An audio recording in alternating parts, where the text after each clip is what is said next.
In this video, I'm going to show you how to make your yellow ochre, which we will need for our acrylic painting. Now, all you really need is yellow, a little bit of red, and very tiny bit of black. Mixture of different 3-color combination will make yellow ochre. So you're going to need a palette knife and a napkin and a little container for you to put your yellow ochre color. So I'm going to go ahead and use a lot of yellow. Pretty much I'm going to pull this to the center, saving just tiny bit just in case we need to make a color adjustment later on. So pretty much 95% yellow.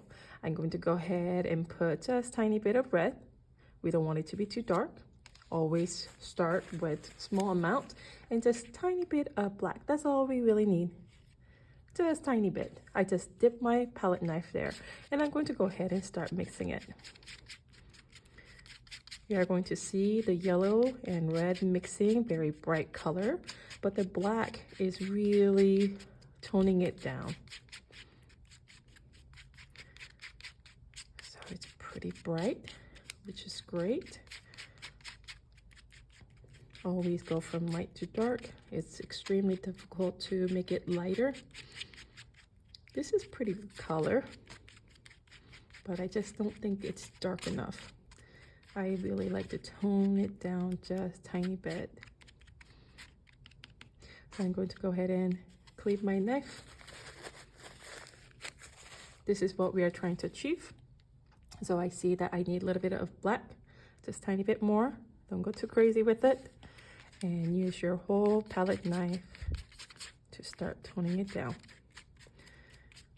When we were doing color pencils, having the right color pencil really made a huge difference. Same thing applies to painting.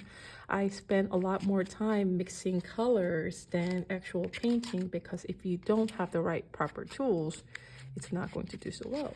I'm going to go ahead and add one more time of black. Always wipe off your excess paint off of your palette knife to keep your paint uncontaminated.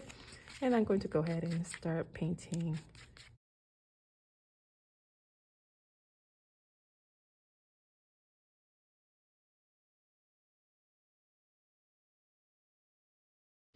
I think that's pretty good. What do you guys think? Right? So whenever you have your yellow ochre made, we are going to use this to paint our background. If you feel like you cannot finish it completely the same day, go ahead and have your 2-ounce container and save all your paint. And that is the yellow ochre that we will need.